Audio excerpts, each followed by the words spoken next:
Good morning, dear students. We shall start today's lecture with a case scenario. A 22-year-old girl was brought to the emergency department with a history of suicidal cut in her left wrist. On examination, she was found to be profusely bleeding from the left wrist and was diagnosed to have ulnar nerve injury and ulnar artery laceration with a partially cut palmaris longus tendon. So the knowledge of anatomy of the wrist, as such the forearm, such as the relations between the tendons of the forearm muscles, nerves in the forearm and arteries in the forearm, this will help the examining doctor to optimally manage the patient. So this is the purpose of studying the today's lecture, which is the anatomy of the flexor compartment of the forearm, or you can say the anterior compartment of the forearm. Anterior compartment of the forearm, also known as the flexor compartment of the forearm. As per competency based undergraduate curriculum, competency code 12.1, describe and demonstrate the important muscle groups of ventral forearm with attachments, nerve supply and actions. Okay, this question is about muscles of the anterior compartment of the forearm. Then next, identify and describe the origin, course, relations, branches, or the tributaries, termination of important nerves and vessels of the forearm, and palpation of radial artery.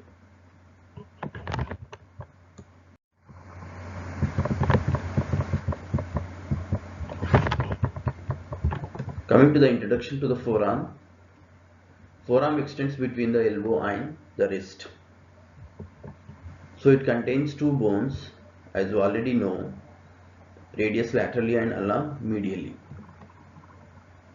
So radius and ulna, they articulate superiorly as superior radioulnar joint, in the middle as middle interosseous membrane that connects radius and ulna, and inferiorly inferior radioulnar joint. Forearm is also known as antebrachium. Okay, so region between the brachium and the wrist. So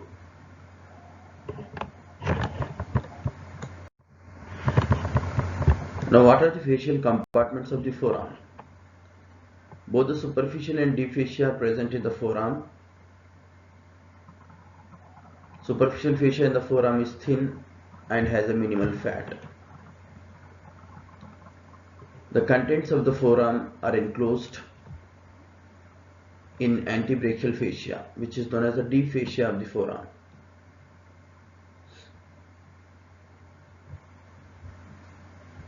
So this deep fascia does not form a thick sleeve as in case of thigh. It permits the frequent movements of muscles of forearm without impeding the movements. So deep fascia, it is attached to the posterior subcutaneous border of ulna. On the anterior aspect of the wrist, deep fascia forms the thickened flexor retinaculum. So we'll discuss in detail about the flexor retinaculum. And on the posterior aspect, it forms extensor retinaculum. So remember, the deep fascia or the antebrachial fascia on the flexor compartment of the forearm at the wrist, it is thickened to form flexor retinaculum, and on the posterior aspect of the forearm it forms extensor retinaculum. Lateral intermuscular septum, as you can see here, it extends from deep fascia to the radius. So from deep fascia to the radius we have lateral intermuscular septum. Compartment of the forearm is divided into two compartments, anterior and posterior, also known as flexor and extensor compartment. By deep fascia, ulna, interosseous membrane, radius bone and intermuscular septum.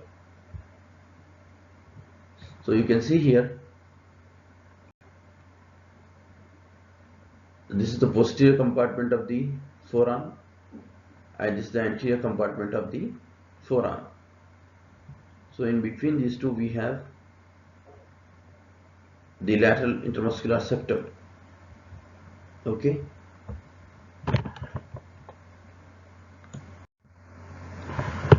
So in this diagram you can make out this is the anterior or the flexor compartment of the forearm, the posterior or extensor compartment of the forearm, this is the deep fascia of the forearm,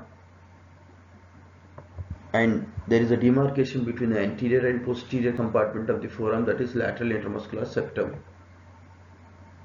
and connecting the two bones of the forearm, the radius and ulna, we have interosseous membrane. So this is the transverse section through middle of the forearm, where you can see the compartments of the forearm.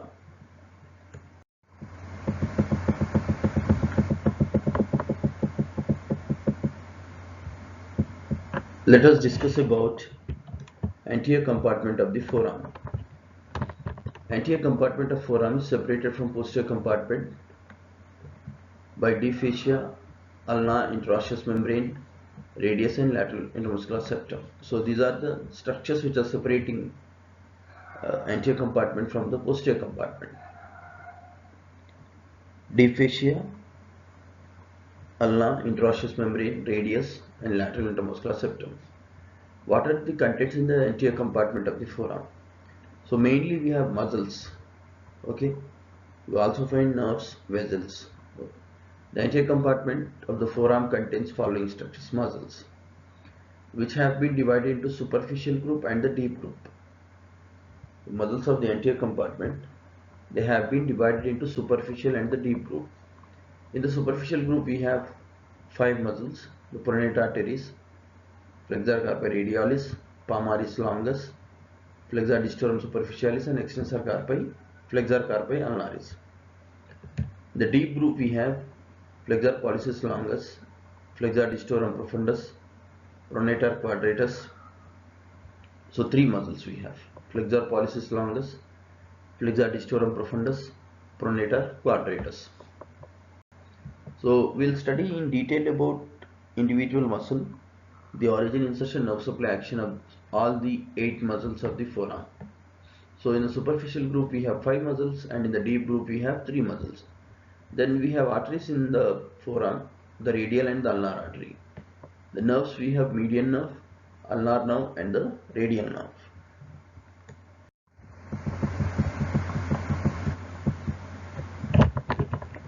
What are the surface landmarks of the forearm? So we have the tendon of biceps brachii here. It can be felt in the cubital fossa in front of the elbow. For easy identification, ask to flex the elbow against the resistance. Then pulsation of the brachial artery. It can be felt just medial to the biceps tendon. Head of the radius, it can be felt on the posterior lateral aspect of the extended elbow, just below the lateral epicondyle of the humerus. Olecranon process, it can be easily felt in semi-flexed elbow. Styloid process of the radius, you can make out here at the lower end of the radius, the styloid process of the radius, it can be felt on lateral side of the wrist in the proximal part of the anatomical snub box. So this we will talk in detail about anatomical snub box. So but at the lateral aspect of the wrist you find the styloid process of the radius. Head of the ulna, that is present at the lower end.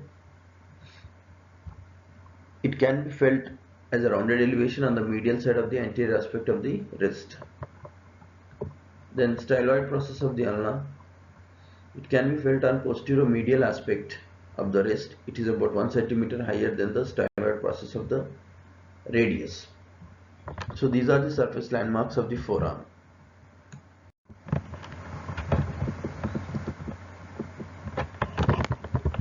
Next, what are the other surface landmarks in the forearm? We have the pisiform bone, It can be felt on the medial side of the base of the hypothenar eminence. This is actually the hypothenar eminence, pisiform bone. So this region of the palm is known as hypothenar eminence. This is thenar eminence, and this region is known as the hypothenar eminence. So the pisiform bone can be felt on the medial side of the base of the hypothenar eminence. Hook of the hamate can be felt only on deep palpation just below the pisiform bone. Tubercle of the scaphoid bone can be felt at the base of the thenar eminence. The tubercle at the crest of the trapezium can be felt on a deep palpation just below the tubercle of the scaphoid. Pulsation of radial artery can be felt in front of the distal forearm between anterior border of radius laterally and tendon of flexor carpi radialis medially. So these are the surface landmarks of the forearm. Transverse creases in front of the wrist. So one can observe there are transverse creases, lines. Creases are nothing but the lines in front of the wrist. The proximal transverse wrist crease, it lies at the level of wrist joint. Then distal transverse wrist crease, it is a prominent crease. It corresponds to the proximal border of flexor retinaculum. We will discuss in detail about flexor retinaculum.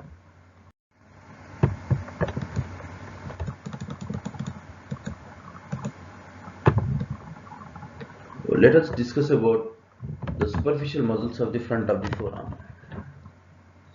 So how many superficial muscles are there in the front of the forearm? There are 5 superficial muscles in the forearm.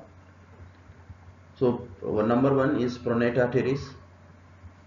The next is flexor carpi radialis. Then the palmaris longus. Then flexor digitorum superficialis, which is not shown here. Then flexor carpi ulnaris. Common flexor origin. What is this common flexor origin?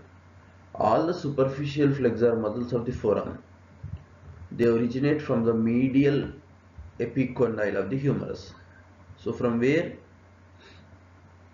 In the medial epicondyle of the humerus, that is from the anterior surface of the medial condyle of the humerus. This is called common flexor origin.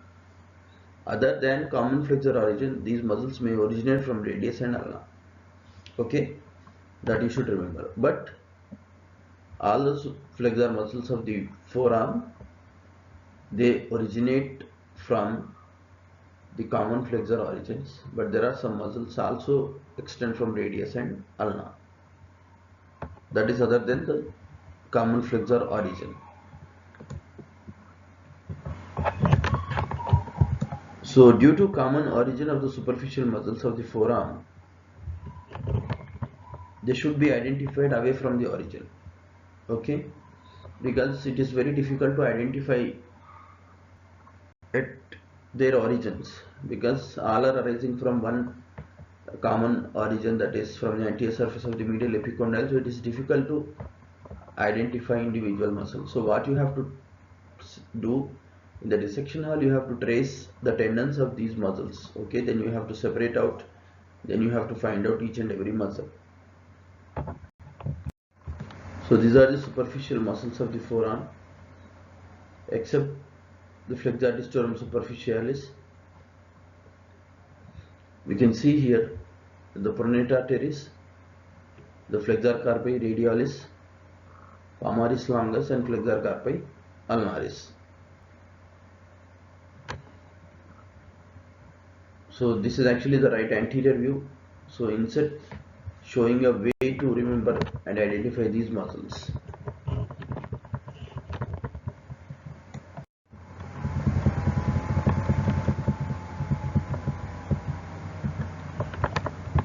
Coming to the clinical testing, asked to pronate the supine forearm against the resistant with flexed elbow. So this is how you can do the clinical testing. Let us discuss some interesting facts about the pronator teres. It forms medial boundary of the cubital fossa. We learnt in cubital fossa, right? So arising from the medial epicondyle of the humerus. So obviously it forms the medial boundary of the cubital fossa. Median nerve passes through the two heads of the pronator teres muscle. So between the two heads you have the passage of median nerve. Then ulnar artery passes deep to the deep head of the pronator teres. So ulnar artery, it passes deep to the deep head of the pronator teres.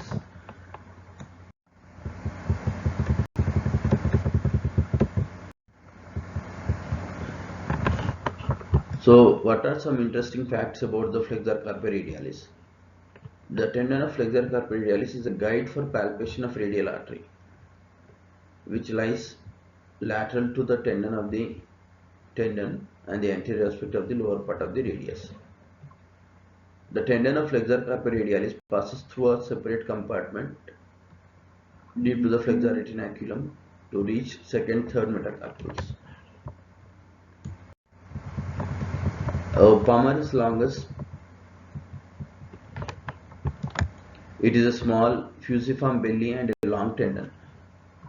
So we can make out here, this is the palmaris longus muscle. It has small fusiform belly but has a long slender tendon. So it is a vestigial muscle. Palmaris longus is a vestigial muscle, degenerating muscle.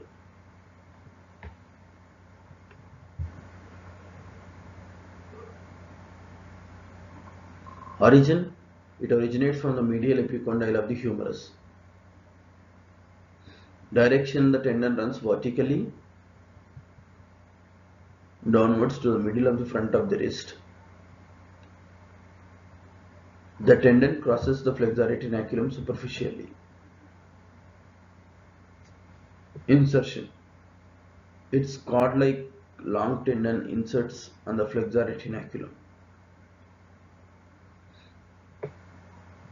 And apex of the palmar aponeurosis, that is in the hand, the palmar aponeurosis. So that is about the insertion of the palmaris longus. Innervation is by the median nerve. Action of the palmaris longus is responsible for flexion at the wrist, and it makes the flexor retinaculum and palmar aponeurosis tense.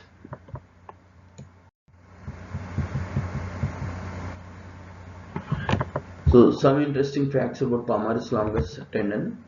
Morphologically, palmaris longus is a vestigial and degenerating muscle, and it has a small belly and long tendon. Palmar aponeurosis represents, this is an important point, the palmar aponeurosis, which is present in the hand, it represents the degenerated part of tendon of palmaris longus.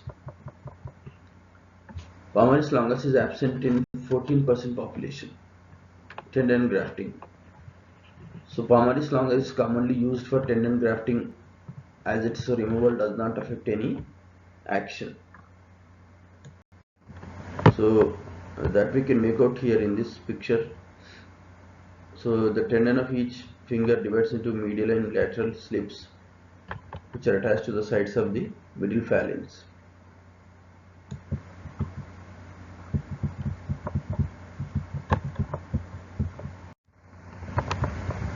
Now, nerve supply of the flexor digitorum superficialis is by the median nerve.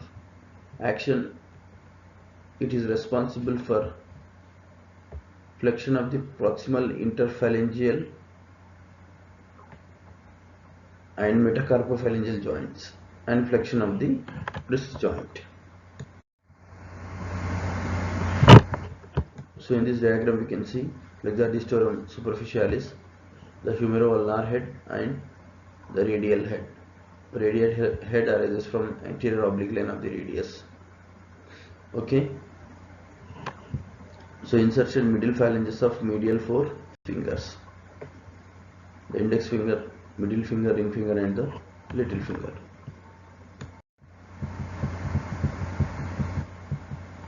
So some interesting facts about this muscle. Structurally, some authors divide the muscle of the front of the forearm into three groups: superficial, intermediate, deep. Superficially, we learnt about pronator teres, flexor carpi radialis, palmaris longus and flexor carpi ulnaris. Intermediate muscle is flexor digitorum superficialis. Deep muscles we have flexor pollicis longus, flexor digitorum profundus and pronator quadratus. So tendinous are joining the two heads of the flexor digitorum superficialis. Median nerve and ulnar artery pass deep to the tendinous arch. Individuality of the action. Flexor digitorum superficialis can flex each finger independently. Then coming to the last muscle of the superficial